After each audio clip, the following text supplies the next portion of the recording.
Shalom kakak, om, tante, opa, oma. Dalam program live ini kita akan belajar Alkitab lebih dalam lagi dengan menggunakan bahasa yang lebih santai. Semua bisa bertanya lewat kolom komentar. Dan jika ada yang ingin butuh bantuan doanya juga bisa dituliskan di kolom komentar yang ada di bawah ini, mau yang ada di YouTube maupun yang ada di Facebook. Juga mohon dukungannya dengan like, subscribe, dan tekan tanda loncengnya. Jika ada yang ingin mendukung lewat dana, bisa disebarkan lewat nomor rekening yang tersedia di kolom deskripsi. Dan lebih dari segalanya, dukungan doanya ya, agar program ini bisa menjadi berkat bagi banyak orang dan akhirnya menyenangkan hati Tuhan. Oh iya, acara ini akan menemani kita semua di setiap malamnya ya. Selamat mengikuti, Tuhan Yesus memberkati. Shalom semuanya. Sebelum kita mulai tadarrusan Alkitab malam hari ini, saya mengajak semua untuk menyembah Tuhan terlebih dahulu. Haleluya.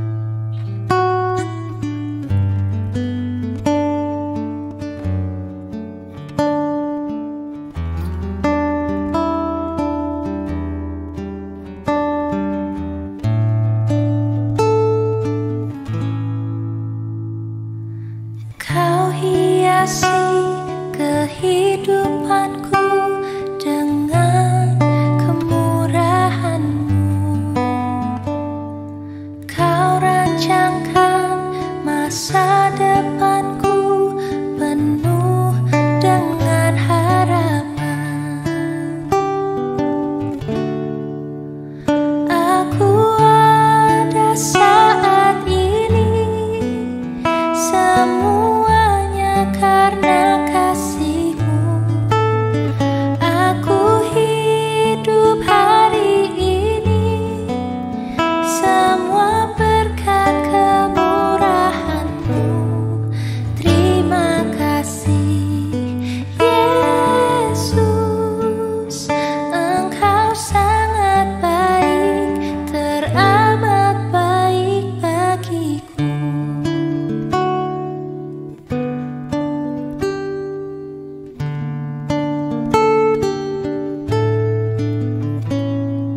Kau hiasi kehidupanku dengan kemurahan-Mu.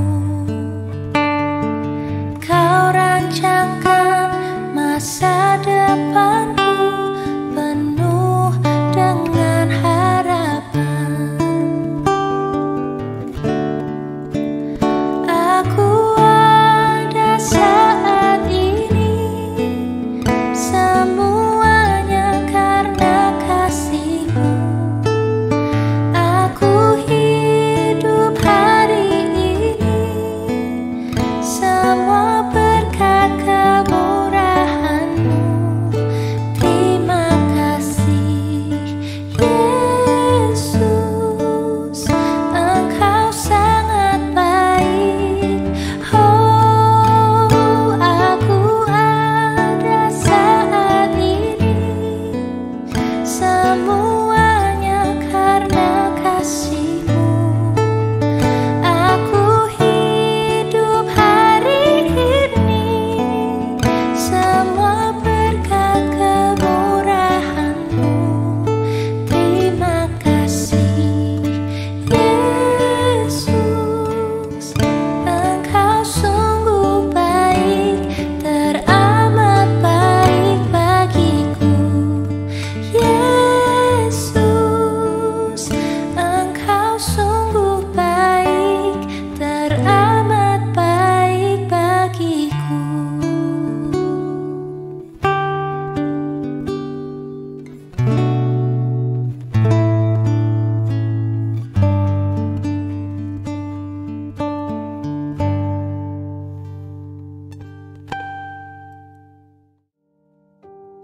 Haleluya semuanya. Selamat malam kembali dalam program Deep Talk with Pase. Malam hari ini kita bisa bersama. Ini hari Jumat malam berarti saudara ya. Saya berharap semuanya sehat, semuanya diberkati Tuhan, semuanya dalam perlindungan Tuhan yang luar biasa. Saya mau sapa semuanya yang sudah join, yang biasanya menjadi member resmi. Ada yang dari Poso, ada yang dari Jember, ada yang dari Padang ya, ada yang dari Semarang, dari beberapa kota di Surabaya juga ya. dari Manokwari juga ya, di Manado. Saya menyambut semuanya, kita belajar bersama. Kalau memang kelas model seperti ini memberkati saudara, saya undang terus untuk bisa join bersama dan sharingkan program ini kepada yang lainnya, sampai nanti saudara bisa menemukan pemahaman kebenaran sendiri. Saudara yang tadinya murid hari ini bisa menjadi guru nanti ya. Itu harus seperti itu saudara, siklusnya kita ya. Nanti ketika jadi guru tentu saudara harus membagikan apa yang kau punya kepada murid-muridmu. Saya berharap lewat program ini kemudian lahir banyak pengkhotbah, lahir banyak hamba Tuhan, lahir banyak guru Alkitab, sehingga akhirnya nama Tuhan dipermuliakan lebih dahsyat lagi di kemudian hari. Dan sebelum kita masuk dalam tadarusan Alkitab kita di pasal yang ke-19, saya mengajak semua untuk satukan hati, kita berdoa sejenak bersama saya. Satukan hati, kita doa. Bapa, terima kasih buat malam hari ini. Kami mau belajar kebenaran-Mu Tuhan. Bicara kepada kami, jangan satupun kami yang Kau lalui. Haleluya. Amin. Saudara, kita siapkan langsung Alkitab kita ya, pasal 19. Kita buka pasal 19, tepatnya Injil Yohanes pasal yang ke-19. Ya, selain ada ayat di atas, saya juga selalu siapkan Alkitab dalam bentuk buku. Ini Alkitab saya, mantra saya, jimat saya. Jadi saya kemana-mana pasti pakai ini, bawa ini. Ya, ini saya baca setiap hari. Saya tidak terlalu begitu suka gitu membaca di lewat software di di handphone gitu ya. Nggak tahu kenapa sebenarnya, belum terbiasa dan memang belum masuk aja ya. Saya lebih senang bawa Alkitab ini ke kamar saya, terus bawa Alkitab ini ke ruang sini, atau kalau lagi rekaman seperti ini, atau bahkan hari Minggu saya khotbah, saya bawa ini. Ini Alkitab yang kalau Bapak Ibu lihat, saya hari Minggu khotbah di Doe, di mimbar ada Alkitab, ini Alkitab saya pakai sampai rusak. Ya, kalau udah rusak, udah dekil, udah nggak nyaman lagi gitu ya, saya biasanya ganti baru ya. Nah, biasanya sih sudah pasti setahun sekali saya ganti, tapi udah hampir 2 tahun sejak pandemi ini Alkitab ini belum saya ganti-ganti karena jarang dibawa. Biasanya kotor itu kalau saya keluar kota, saya keluar pelayanan keluar ya. 2 tahun ini kan saya hanya cuma di Doe ya, di tempat ini. Kalau khotbah buat gereja lain juga khotbahnya via rekaman gitu ya. Jadi lebih nggak kemana-mana. Ini Alkitab masih bersih padahal udah kurang lebih 2 tahunan saya pakai. Biasanya setahun 2 tahun itu pasti udah lecek dan lain sebagainya ya. Karena yang saya beli ini Alkitab yang paling murah ini bukan Alkitab yang kulitnya bagus ya. Saya pakai Alkitab yang paling biasa aja ya. Yang penting bukan covernya tapi isinya gitu ya. Sama-sama kita siapkan hati kita. Pasal 19 ya. Coba saya turunin. Pasal 19 nya nggak kelihatan tuh ya. Ada nggak ya? Oh, nggak ada emang saudara ya. Karena ini masih ayat 38. Yakni pasal 18 ayat 38 yang saya bilang kemarin ya. Mestinya kita baca di Kamis malam kemarin, tapi karena ini sudah perikop baru dan lanjut pasal 19, maka ayat 38, 39 dan ayat yang ke-40 ini kita baca baru sekarang ini. Sama-sama saya, Yesus dihukum mati. Kata Pilatus kepadanya, apakah kebenaran itu? Sesudah mengatakan demikian, keluarlah Pilatus lagi mendapatkan orang-orang Yahudi dan berkata kepada mereka, aku tidak mendapati kesalahan apapun padanya, tapi pada kamu ada kebiasaan bahwa pada Paskah aku membebaskan seorang bagimu. Maukah kamu supaya aku membebaskan raja orang Yahudi bagimu? Mereka berteriak pula, jangan dia, melainkan Barabas. Barabas adalah seorang penyamun. Jadi Pilatus ini sebagai salah satu atau seseorang yang menjadi kepanjangan tangan Kaisar Roma di wilayah Syria, provinsi Syria. Provinsi Syria, kembali saya ulangi, sudah saya jelaskan di tadarusan Alkitab kemarin malam. Itu adalah salah satu provinsi dari Romawi yang di dalam provinsi Syria ini ada wilayah Palestina, wilayah Yahudi, ya, wilayah Israel.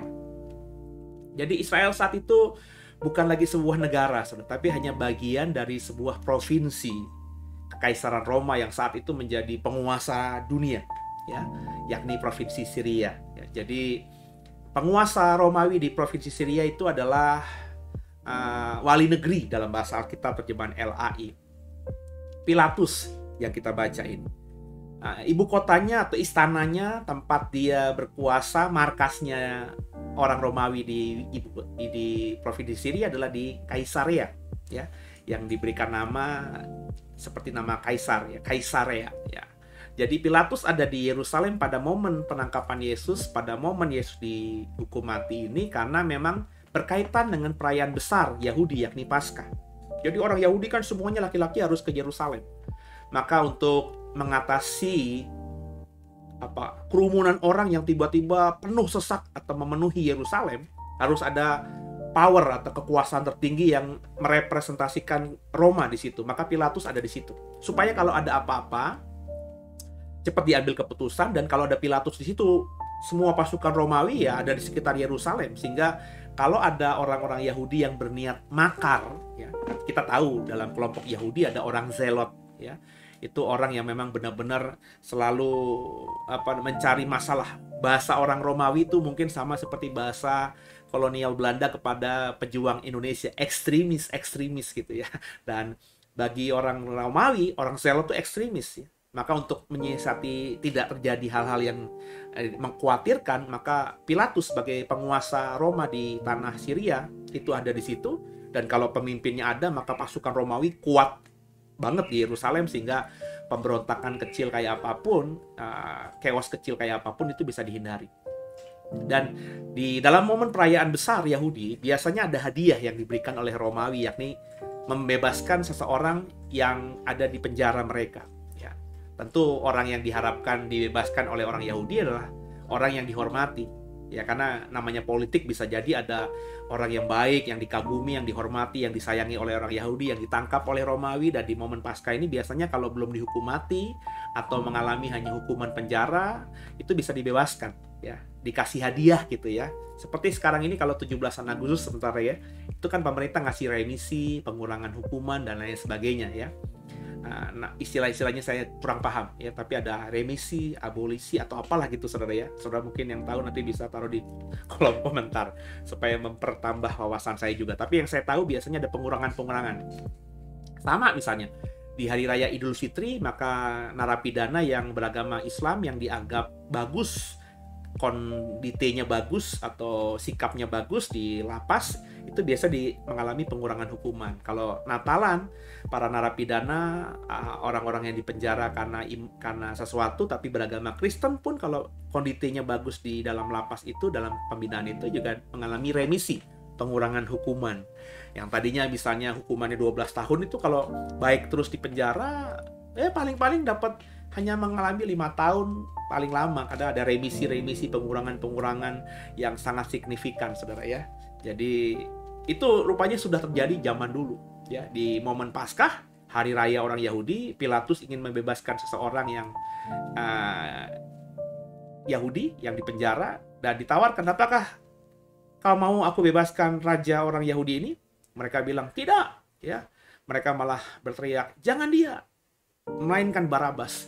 Padahal Barabas, kata Injil Yohanes pasal 18 ayat 40 tadi, adalah seorang penyamun, penjahat ya, tapi malah diminta oleh orang Yahudi untuk dibebaskan.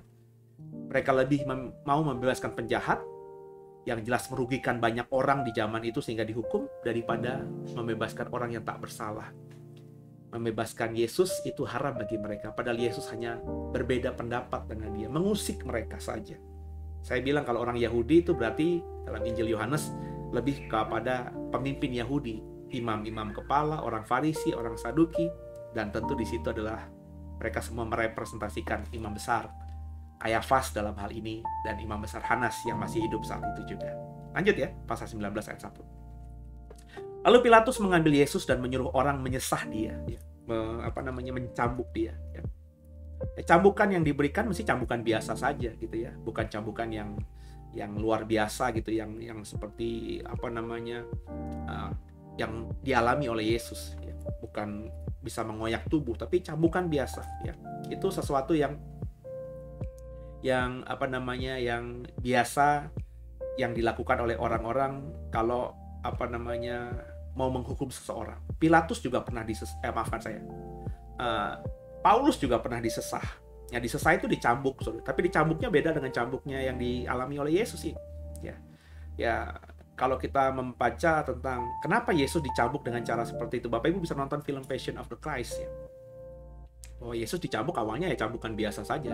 memang bisa berbilur juga ya, bisa luka, bisa berdarah juga ya, tapi tidak semenyakitkan dengan cabukan yang akhirnya dialami, yakni dengan tembaga yang ada mata kailnya begitu, sehingga ketika dipukulkan itu bisa nancep ke dalam daging, dan ketika ditarik ya daging terkoyak gitu ya.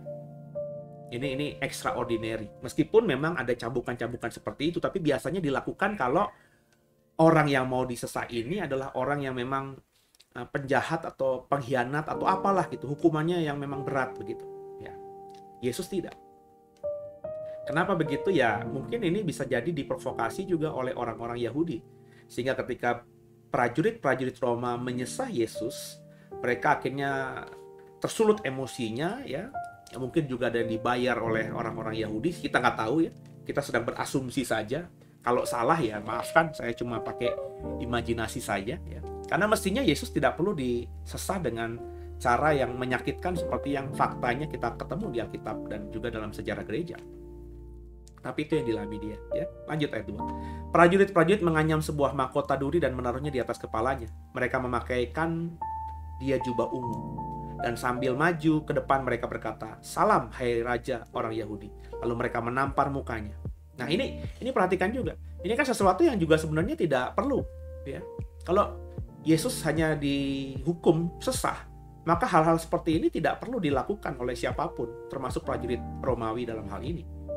Mereka menganyam sebuah mahkota duri, memakaikannya di kepala Yesus, kemudian kasih jubah ungu, terus mengejek, "Hei raja orang Yahudi." Tentu ini kan terprovokasi. Pasti ada provokasi di sini. Nah, provokasinya dari mana? Ya dari orang-orang Yahudi. Apakah prajurit Romawi bisa diprovokasi begitu saja? Tentu tidak. Pasti kalau bagi saya ya, kita agak bermain dengan logika, mungkin ada suapan, ada bayaran begitu, sehingga hukuman yang biasanya diberikan ordinary kepada Yesus, yang harusnya dialami Yesus, itu menjadi hukuman yang extraordinary. Ya, dikasih mahkota duri ya. Terus diejek-ejek, "Hei raja orang Yahudi," disesah dengan cabuk yang benar-benar mematikan itu. Orang kalau sudah jahat sebenarnya ya, itu logikanya nggak bisa bermain sehingga menghalalkan segala cara. Orang kalau sudah hidupnya kedagingan, asal dia dibayar, dia bisa melakukan apapun. Ini gambaran dari orang Farisi, orang Saduki, imam-imam kepala, imam besar, orang Yahudi yang sudah benci sama Yesus, sehingga bisa melakukan atau menghalalkan segala cara. Yang penting Yesus mati. Prajurit-prajurit Romawi ini gambaran orang-orang yang penuh kedagingan.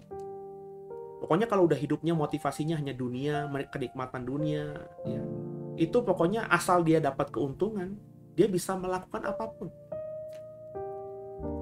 Saya berharap saya dan saudara tidak dalam kelompok dua yang ini. Ya saudara ya. Kalau iya, ini waktunya kita untuk bertobat. Supaya kita tidak melakukan hal itu kemudian hari. Lewat program ini saya mengajak semua mengetuk hati saudara untuk bertobat. Jangan lagi jadi orang yang benci kepada sesuatu, kepada seseorang. Dan juga jangan menjadi orang yang daging atau duniawi. Belajarlah menjadi seorang murid yang sejati. Ya, lanjut. Ayat keempat. Pilatus keluar lagi dan berkata kepada mereka, "Lihatlah, aku membawa dia keluar kepada kamu, supaya kamu tahu bahwa aku tidak mendapati kesalahan apapun padanya." Habis disesah, Pilatus membawa keluar lagi Yesus yang sudah pasti hancur-hancuran badannya. Ya. "Aku nggak temukan kesalahan, makanya aku bawa keluar nih. Ya. Aku bebaskan ya." Ya, kurang lebih begitu ya. Lalu Yesus keluar, bermahkota duri dan berjubah ungu, ayat 5. Maka kata Pilatus kepada mereka, "Lihatlah manusia itu."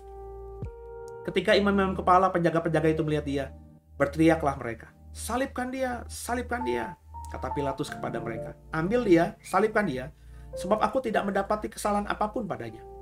Jawab orang-orang Yahudi itu kepadanya, "Kami mempunyai hukum, dan menurut hukum itu ia harus mati, sebab ia menganggap dirinya sebagai anak Allah." Nah, kita ingat tadarusan malam kemarin, ya, malam Jumat atau Kamis malam kemarin, bahwa orang Yahudi itu membawa Yesus pagi-pagi ke pengadilan, dan ketika Pilatus bilang, "Lah kamu hukum aja menurut hukum Tauratmu, kami tidak boleh membunuh." Ya, tapi faktanya di pasal 19 ini mereka memang mau memakai Pilatus, mau memakai orang Romawi untuk menjadi pembunuh Yesus. Mereka berniat membunuh, tapi mereka beralibi hukum Taurat mereka tidak boleh mereka membunuh, tapi mereka mengkondisikan agar penguasa yang melakukan pembunuhan itu. Itu makanya hukumnya Yesus lebih tinggi daripada hukum Taurat, Bapak Ibu. Hukumnya Taurat kan jangan berzina misalnya. Kalau hukumnya Yesus, kau melihat, mengingini, kau sudah berzina dalam hati. Lebih tinggi, standarnya lebih tinggi. Ini yang menjadi tamparan mestinya bagi orang-orang Yahudi. Mereka bilang mereka nggak boleh membunuh, tapi mereka berniat membunuh dan mau melakukan pembunuhan pakai tangan orang lain. Ayat yang ke-7, ayat ke-8. Ketika Pilatus mendengar perkataan itu, bertambah takutlah ia. Ya, karena apa? Karena orang Yahudi menuduh Yesus bukan cuma sebagai raja, tapi anak Allah gitu ya, anak dewa gitu ya. Maka Pilatus takut. Takut bukan takut sama orang Yahudi ya, tapi takut dia ngelakuin kesalahan karena dia menghukum anak dewa ya, anak Allah ya. Coba perhatikan kalimat berikutnya, ayat ke-9. Lalu ia masuk pula ke dalam gedung pengadilan dan berkata kepada Yesus, "Dari mana asalmu?" Tapi Yesus tidak memberi jawab kepadanya. Maka kata Pilatus kepadanya, "Tidakkah engkau mau bicara kepada aku? Tidakkah engkau tahu bahwa aku berkuasa untuk membebaskan engkau dan berkuasa juga untuk menyalibkan engkau?" Ya, Yesus menjawab, "Engkau tidak mempunyai kuasa apapun terhadap aku, jikalau kuasa itu tidak diberikan kepadamu dari atas. Sebab itu, dia yang menyerahkan aku kepadamu lebih besar dosanya." Jadi mereka-mereka yang menyerahkan Yesus kepada Pilatus lebih besar dosanya, ya. Karena ketika Pilatus berkata, "Aku berkuasa membebaskan engkau dan berkuasa juga menyalibkan engkau," kata Yesus, "Engkau nggak punya kuasa apapun terhadap aku, jikalau kuasa itu tidak diberikan kepadamu from above, dari atas." Ya, ayat 12. Sejak itu Pilatus berusaha membebaskan dia. Ya, karena tadi Pilatus benar-benar tidak menemukan salah Yesus dan mendengarkan tuduhan orang Yahudi bahwa Yesus itu raja, Yesus itu anak Allah ya. Itu membuat Pilatus semakin takut ya terhadap Yesus. Ada wibawa yang akhirnya dia rasakan juga, meskipun Yesus sudah babak belur, sudah hancur badannya, tapi Pilatus sungkan ya dan berusaha untuk membebaskan Yesus ini ya, karena tadi ya, dia tidak menemukan kesalahan dan juga mulai terprovokasi, jangan-jangan Yesus ini seperti yang dituduhkan oleh orang-orang Yahudi, dialah raja dan juga anak Allah gitu ya. Biar bagaimanapun meskipun tidak percaya kepada Allahnya orang Yahudi, Pilatus itu sedang berkuasa di wilayah negeri orang-orang yang punya Tuhan, yang punya ilah, yang punya Allah, yang punya dewa. Dan sebagai manusia yang sudah melalang buana atas banyak daerah, tentu dia banyak melakukan atau melihat ada banyak hal-hal yang aneh-aneh yang bisa dipertontonkan oleh kuasa jahat, okultisme ya. Dalam hal ini dia juga mungkin mendengar Yesus melakukan banyak mujizat dan dia merasa gimana gitu, takut begitu saudara ya. Lanjut. Ayat yang ke-12. Sejak itu Pilatus berusaha untuk membebaskan dia, tapi orang-orang Yahudi berkata, "Jikalau engkau membebaskan dia, engkau bukanlah sahabat Kaisar.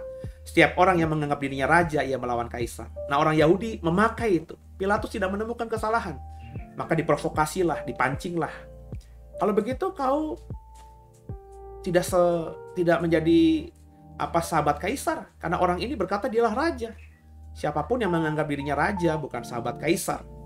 Nah, berarti kalau begitu kau menganggap dia raja, kau melawan Kaisar. Nah, tentu ini sesuatu isu politik yang bahaya kalau sampai kedengaran oleh Kaisar Roma yang berkuasa. Ya, kita tahulah zaman sekarang aja, zaman canggih aja ya. Banyak orang di Indonesia ini yang gampang terprovokasi hanya dari judul berita surat kabar, judul berita, judul tagline atau thumbnail dari YouTube gitu ya. Orang bisa tanpa melihat, tanpa membaca lengkap udah berasumsi A, B, C, D, E. Benar ya? Jadi zaman sekarang padahal untuk minta klarifikasi begitu mudahnya.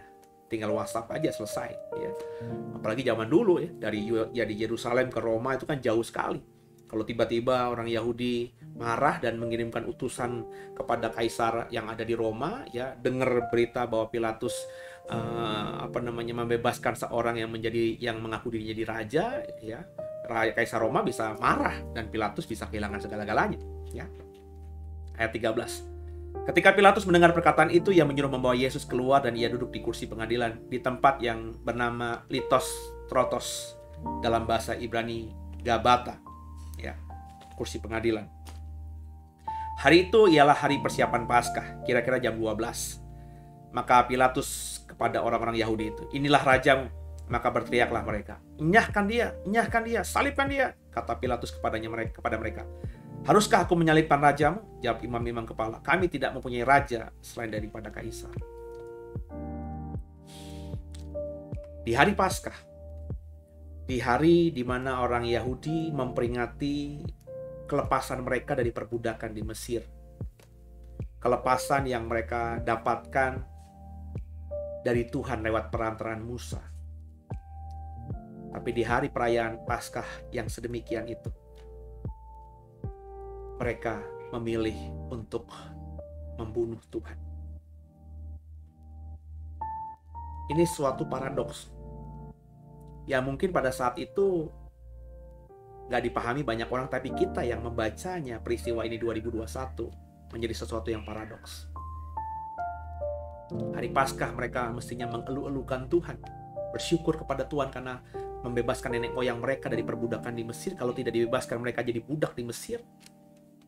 Tapi hari itu mereka menyalibkan dan membunuh Tuhan. Atau kalau mereka tidak beriman Yesus Tuhan, mereka membunuh dan menyalibkan orang yang diutus Tuhan. Karena mestinya kalau mereka melihat apa yang Yesus perkatakan, apa yang Yesus lakukan dengan banyak mujizat itu, mereka tidak bisa memungkiri bahwa Yesus adalah utusan Tuhan. Karena nggak ada seorang pun yang bisa melakukan apa yang Yesus lakukan di saat-saat itu. Mujizat itu nggak ada yang bisa mempraktekannya, saudara. Ya. Dan lebih, mereka berkata, "Kami tidak punya raja selain Kaisar." Padahal mestinya mereka, "Kami punya raja, Tuhan kami raja." Tapi Tuhan hari itu mereka sangkali demi kedagingan, demi diri sendiri. Inilah banyak terjadi, saudara. Mengaku seorang Kristen, tapi ketika kepentingan diri ditonjolkan, maka Tuhan bisa diabaikan. Saya ngomong begini karena saya pernah mengalami ini. Saya bilang saya bukan manusia yang baik di masa lalu. Dan saya sedih. Saya sudah bertobat belasan tahun, puluhan tahun. Tapi masih banyak orang yang hari-hari ini masih melakukan apa yang saya lakukan di masa muda saya dulu. Kristen iya, agamanya Kristen iya, Yesus Tuhannya iya, tapi lebih menuhankan yang lain dibandingkan Yesus. Terekspresi dari kata-kata orang-orang beragama ini. Kami tidak mempunyai raja lain selain Kaisar. Dan Kaisar adalah kafir. Ironis ya saudara ya, demi hasrat nafsu pribadi, Tuhan pun bisa diabaikan. Saya berharap nggak ada kita di tadarusan Alkitab ini yang seperti itu ya. Ya, jadilah orang yang benar-benar sungguh-sungguh memposisikan Tuhan sebagai raja. Tidak ada raja lain selain Tuhan. Yang lainnya itu bukan raja.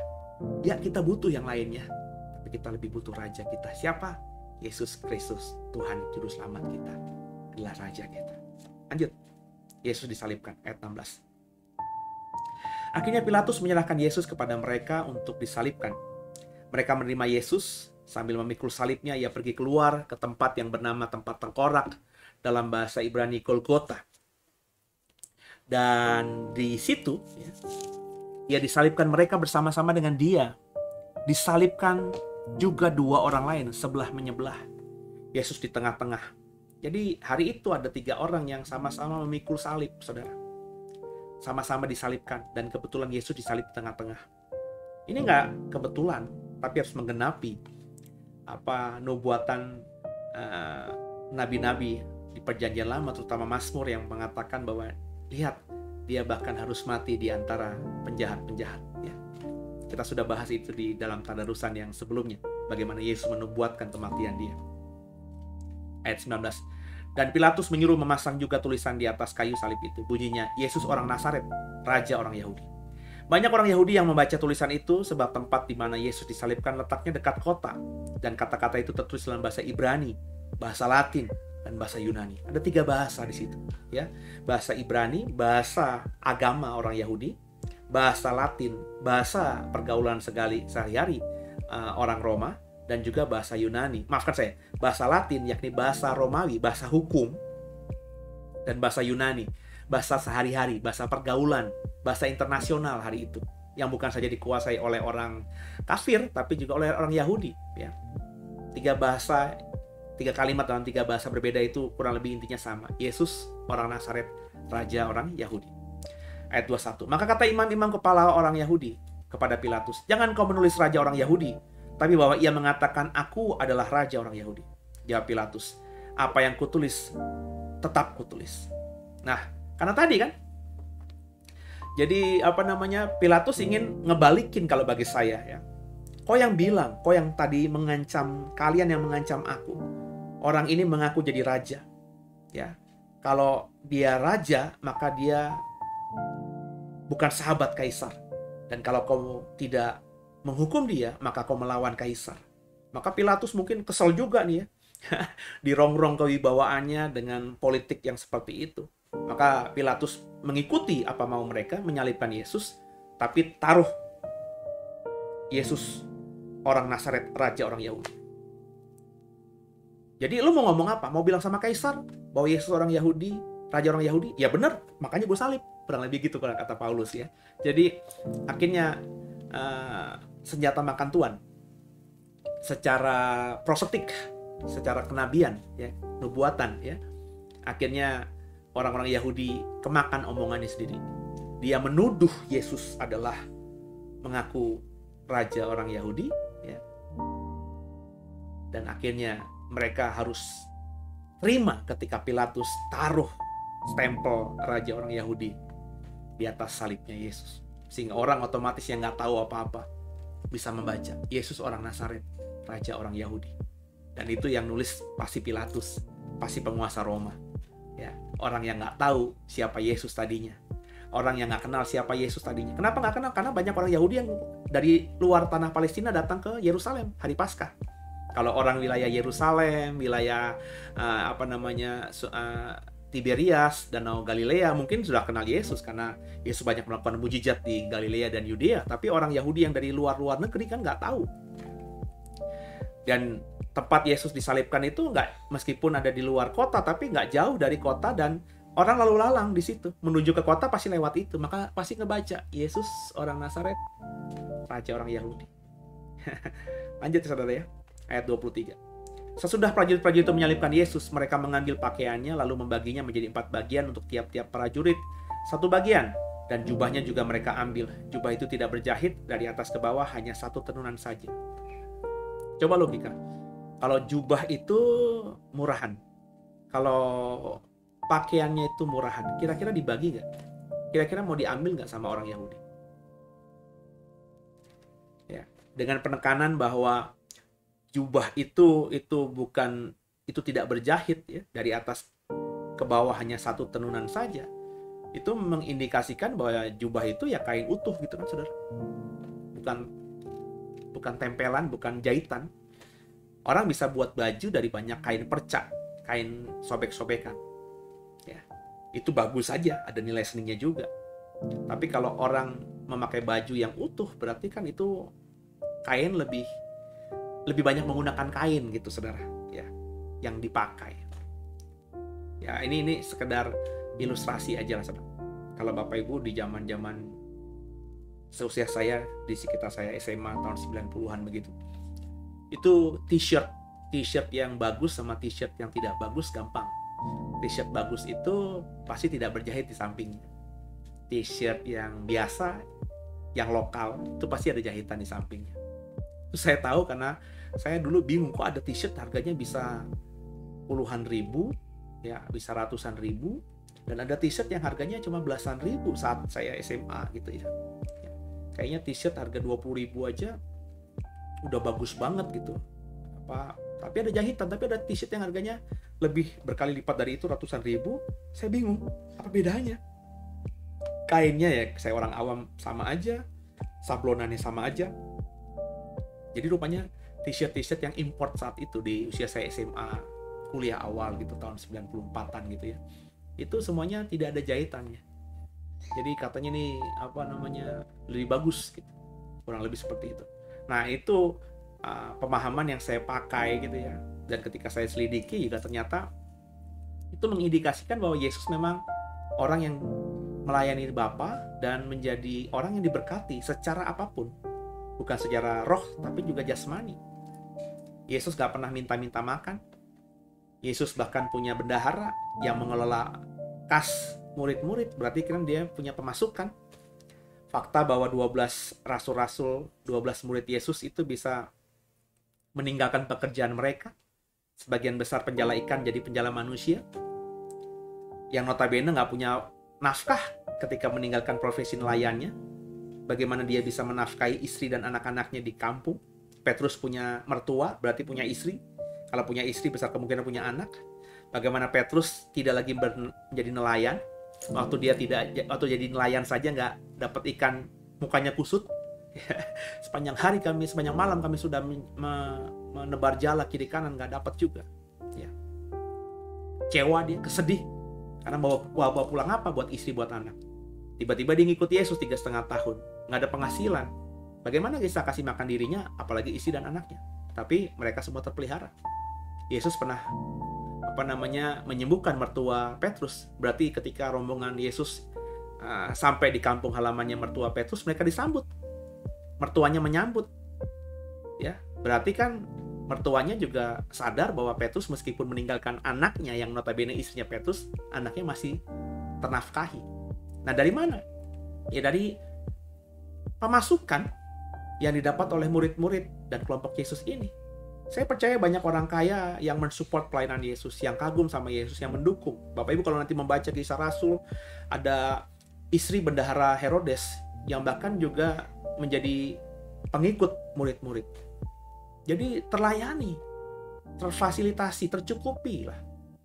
Punya bendahara megang kas, berarti kan ada pemasukan. Orang yang mengalami mujizat apakah tidak memberikan sesuatu kepada Yesus dan murid-muridnya? Ya. Apakah tidak ada persembahan syukur juga ketika orang melihat mujizat juga? Dia tidak mengalami mujizat, tapi dia melihat mujizat terjadi di depan matanya yang dialami oleh orang lain yang dilakukan oleh Yesus. Apakah orang-orang seperti ini tidak tergerak untuk memberikan persembahan syukur kepada Yesus? Jadi itu kenapa baju, pakaian, dan jubah Yesus diperebutkan oleh para prajurit. Kalau baju murahan ngapain diperebutkan? Kalau mereka punya ngapain mereka perebutkan? Fakta bahwa pakaiannya dibagi 4. Dipotong berarti kan? Benar ya saudara ya? Membaginya menjadi 4 bagian untuk tiap-tiap prajurit. Berarti potongan kain itu pun juga bernilai. Nangkep saudara? Ya kita pakai asumsi. Saya nggak tahu faktanya gimana ya. Karena Alkitab nggak menjelaskan. Tapi kalau saya pakai baju asli sutra ya, harganya mahal. Jadi pakaian aja ratusan juta misalnya gitu ya. Puluhan juta lah gitu ya. Terus saudara tahu itu. Ya ketika saudara bisa mendapatkan pakaian seperti ini dan ada 3 orang sahabatmu, ya udah kita bagi aja. Nggak dapat baju utuhnya tapi dapat potongan kainnya aja. Ini sutra asli loh. Ya.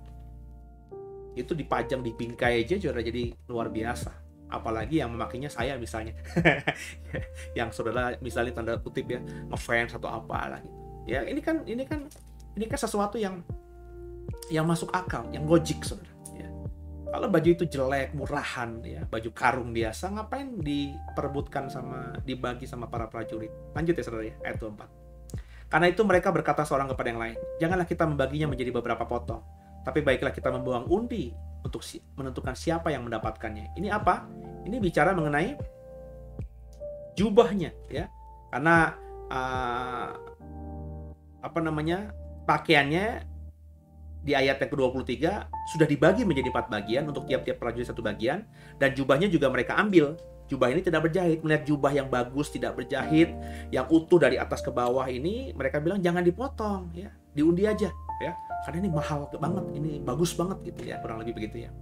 Demikianlah hendaknya supaya genap apa yang ada tertulis dalam kitab suci. Mereka membagi-bagi pakaianku di antara mereka dan mereka membuang undi atas jubahku. Ini semua tergenapi seperti yang kita dapatkan dalam nubuatan perjanjian lama. Hal itu telah dikatakan prajurit-prajurit itu. Dan dekat salib Yesus berdiri ibunya dan saudara ibunya Maria. Dan dekat salib Yesus berdiri ibunya dan saudara ibunya Maria, istri Klopas, dan Maria Magdalena. Jadi ini kalau kita lihat penggalan kalimatnya, ya ada 3 perempuan. Dekat salib itu berdiri ibunya, saudara ibunya, ya. Ini bisa 2 orang, atau juga saudara ibunya, Maria. Maria ini bisa menunjuk siapapun, ya. Istri Klopas ketiga, dan Maria Magdalena. Jadi bisa 3, bisa 5 orang. Ya. Dari struktur kalimatnya dalam bahasa Indonesia, saya tidak melihat bahasa aslinya, ya. Saya belum melihat bahasa aslinya, ya. Nanti coba saya cross check, besok saya sampaikan kepada saudara. Tapi kalau kita lihat tandanya tanda koma di sini, ya bisa jadi ibunya, saudara ibunya 2, Maria ini bisa menunjuk pada Maria yang lain atau Maria Magdalena, istri Klopas dan Maria Magdalena. Oh, berarti Maria yang lain, ada 5 orang di sini. Ya.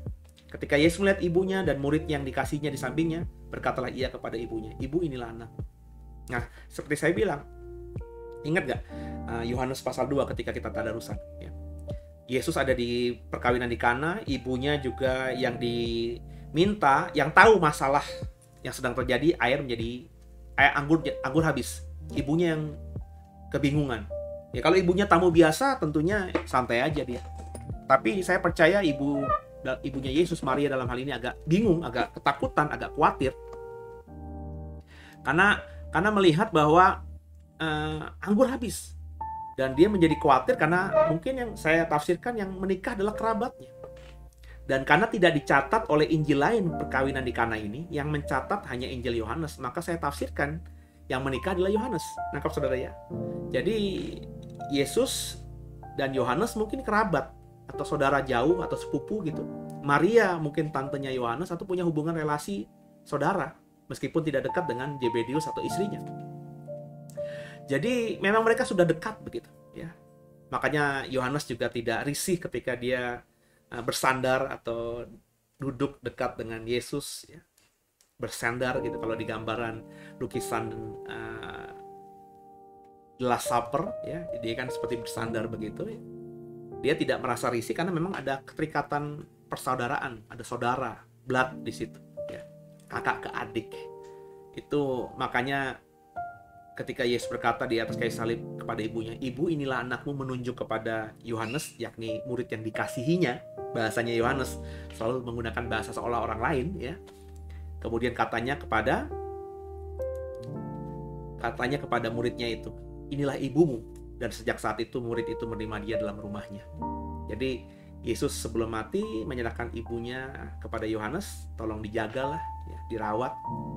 Seperti kau mengasihi aku, kasihilah ibuku ini, jadikan dia ibumu." Ya memang mereka sudah dekat juga. "Bu, ini anakmu, ya. Jadi aku mengasihi dia, ya. Anggap dia sebagai ganti aku." Kurang lebih begitu, ya. Dan akhirnya murid itu, Yohanes, menerima ibunya di dalam rumahnya. Sesuatu yang meskipun saudara tapi tidak lazim. Benar ya saudara ya? Kalau misalnya menerima orang tua kita tinggal di rumah kita, is okay. Mertua kita tinggal di rumah kita, oke. Tapi perempuan lain tidur atau tinggal di rumah kita, itu sesuatu yang gak lazim dalam budaya timur. Dan ini dilakukan Yohanes, karena Yohanes benar-benar mentaati apa kata Yesus kepadanya untuk terakhir kali. "Nah, inilah ibumu. Ibu, inilah anak." Dan karena mereka memang punya sejarah kedekatan, kerabat, saudara juga, itu sesuatu yang menjadi sangat lebih bisa dipahami. Gitu ya saudara ya. Ayat berikutnya, ayat 28. Yesus mati, ya, bersama saya. 3, 1 ya. Sesudah itu, karena Yesus tahu bahwa segala sesuatu telah selesai, berkatalah ia, supaya genaplah yang ada tertulis dalam kitab suci, "Aku haus." Ya, dikatakan demikian. Di situ ada suatu bekas penuh anggur asam. Maka mereka mencucukkan bunga karang yang telah dicelupkan dalam anggur asam pada sebatang hisop, lalu mengunjukkannya ke mulut Yesus. Sesudah Yesus minum anggur asam itu, berkatalah ia, "Sudah selesai." Lalu ia menundukkan kepalanya dan menyerahkan nyawanya. Jadi anggur asam itu memang selalu ada di dalam di sekitar tempat penyaliban, ya, sebagai minuman, ya. Itu ada banyak tafsir yang mengatakan bahwa itu bisa menjadi seperti antibiotik lah atau apa gitu ya, sehingga selalu ada biasanya di situ ya. Hisop itu seperti, kalau Bapak Ibu ingat, kata hisop ini pernah digunakan juga ketika orang Yahudi di Mesir harus melaburkan darah anak domba ya di ambang pintu rumahnya dengan hisop juga. Jadi hisop itu seperti padi-padian gitu ya, yang digunakan biasanya untuk sebagai cat ya, atau sesuatu untuk menyerap air ya, kemudian bisa dioleskan kalau itu bentuknya seperti darah anak domba yang dilabur di pintu rumah, atau ya di saat salib ya, di atas batu karang yang Golgota itu ada hisop ya, karena untuk dicelupkan di anggur asam itu supaya orang itu yang minta minum anggur asam itu dan harus dikasih anggur asam itu bisa minum, karena terserap oleh seperti jerami gini, dan bisa netes, bisa diisap ya di mulutnya. Dan ketika Yesus habis minum anggur asam itu, dia berkata, sudah selesai, tetelestai. Ia menundukkan kepala, menyerahkan nyawanya. Lanjut, lambung Yesus ditikam. Karena hari itu hari persiapan ya, sudah Paskah ya, karena ketika Yesus diarak untuk disalibkan jam 12 siang menjelang Paskah, tadi ayatnya di atas ya. Berarti dari perjalanan sekitar jam 12 itu Yesus akhirnya sampai di Golgota, disalib, dan berapa lama? 3 jam kurang lebih, jam 3 dia sudah mati. Dan hari sudah menjelang Sabat ya. Hari sudah menjelang selesai di minggu itu. Karena itu hari persiapan, dan supaya pada hari Sabat mayat-mayat itu tidak tinggal tergantung pada kayu salib, sebab Sabat itu adalah hari besar, maka datanglah orang-orang Yahudi kepada Pilatus dan meminta kepadanya supaya kaki orang-orang itu dipatahkan dan mayat-mayatnya diturunkan ya. Jadi itu mungkin tradisi ya, kalau Sabat itu hari yang kudus, maka orang-orang Yahudi yang dihukum salib itu ya harus mati dan dikuburkan, supaya pas Sabat yang kudus itu tidak ada kenajisan yang mereka bisa lihat gitu, kurang lebih begitu ya. Maka datanglah prajurit-prajurit lalu mematahkan kaki orang yang pertama dan kaki orang yang lain yang disalibkan bersama-sama dengan Yesus, penjahat yang ada di kiri dan kanan Yesus. Tapi ketika mereka melihat sampai kepada Yesus dan melihat bahwa ia telah mati, mereka tidak mematahkan kakinya. Tapi seorang dari prajurit itu menikam lambungnya dengan tombak, dan segera mengalir keluar darah dan air. Dan orang yang melihat hal itu sendiri yang memberikan kesaksian ini, dan kesaksiannya benar, dan dia tahu bahwa ia mengatakan kebenaran, supaya kamu juga percaya. Sebab hal itu terjadi supaya genaplah yang tertulis dalam kitab suci, tidak ada tulangnya yang akan dipatahkan.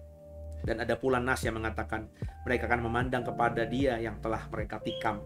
2 kembali ayat yang ada di perjanjian lama yang tergenapi dalam peristiwa salib ini. Jadi saudara, penjahat yang disalib di kiri kanan Yesus, ketika Yesus sudah mati, mereka belum mati. Kenapa? Sederhana. Karena mereka tidak mengalami aniaya salib seperti yang dialami oleh Yesus. Mereka tidak disesah, mereka tidak dimahkotai duri, mereka tidak dihajar mukanya oleh prajurit Bait Allah maupun imam-imam maupun juga prajurit Romawi. Jadi mereka masih fit. Ya, mereka cuma capek karena mereka harus pikul salib dari rumahnya Pilatus, dari pengadilan menuju ke Golgota. Ya capek lah pasti mikul balok kayu kan. Tapi mereka masih bisa bertahan ya. Kalau mereka sedang fit ya mereka bisa bertahan semalam, 2 malam, 3 malam dari atas kayu salib itu. Karena kalau di atas kayu salib berdasarkan tradisi Romawi, yang disalibkan tangan dan kaki itu bukan daerah yang vital ya. Jadi mereka tidak bisa mati karena itu, tapi bisa mati kalau karena darah keluar, infeksi dan lain sebagainya. Dan matinya nggak seketika ya, ada jeda waktu lah. Jadi mestinya mereka bisa bertahan. Karena sudah menjelang Sabat, maka tidak mau ada kenajisan, maka mereka harus dimatikan dengan cepat. Ya dimatikan dengan cepat ya, kakinya harus dipatahkan. Nah kalau orang kakinya dipatahkan, kesakitan campur dengan penderitaan yang tadinya dialami di salib itu, maka mereka bisa mati. Tapi Yesus sudah mati duluan. Kenapa? Karena Yesus mengalami penderitaan yang lebih luar biasa daripada orang yang disalib di kiri dan di kanannya. Dan ini untuk menggenapi ayat firman Tuhan, bahwa tidak ada satu tulang pun yang dihancurkan, dan mereka semua memandang dia yang mereka tikam. Lambungnya ditikam, keluar air dan darah, menggenapi nubuatan perjanjian lama. Ya, itulah yang terjadi. Apakah ini diskenariokan oleh Yesus? Ya tentu tidak. Soal dia kakinya tidak dipatahkan, dia tidak bisa menskenariokan dengan detail seperti yang saya bilang ketika dia di jalan menuju ke Yerusalem yang di terakhir kali, kalau kita ingat pada tulisan kemarin. Kalau kita pakai logika, mungkin Yesus yang Maha Tahu itu tahu bahwa Mesias harus mengendarai keledai muda. Maka dia minta murid-muridnya, tolong bawa keledai muda, cari di dalam kota, bawa keledai itu. Kalau ditanyakan, bilang guru yang membutuhkan. Maka Yesus naik keledai muda itu untuk mengenapi nubuatan perjanjian lama yang dia tahu. Ya itu kan berarti kan bisa diskenariokan kalau Bapak Ibu mau berpikir seperti itu. Tapi mati kaki nggak dipatahkan gitu ya, terus lambung ditikam, kan Yesus sudah mati gitu ya. Jadi memang apa yang Yesus kerjakan itu sudah diatur sedemikian rupa oleh Bapa, sehingga semua nubuatan perjanjian lama itu dikerjakan, even meski ya Yesus tidak berniat menggenapi atau melakukan secara presisi nubuatan itu, tapi terjadi begitu saja karena skenario Allah Bapa yang lebih dahsyat lagi. Jadi kita memahami dalam cerita ini, saya jujur memahami akhirnya begitu Tuhan kalau sudah berfirman itu pasti tergenapi, ya. Jadi sama-sama kita belajar mempercayakan Tuhan dalam hidup kita. Kita lanjutkan perikop berikutnya, perikop terakhir, Yesus dikubur. Sesudah itu Yusuf dari Arimatea, ia murid Yesus, tetapi sembunyi-sembunyi karena takut kepada orang-orang Yahudi. Kita tahu di dalam Injil Yohanes banyak orang Yahudi yang sudah percaya tapi tidak berani mengekspresikan imannya karena takut dibully, takut diasingkan, takut dianggap gimana oleh orang Yahudi. Yusuf dari Arimatea, murid Yesus, tapi dia diam-diam, ya. Meminta kepada Pilatus supaya diperbolehkan menurunkan mayat Yesus.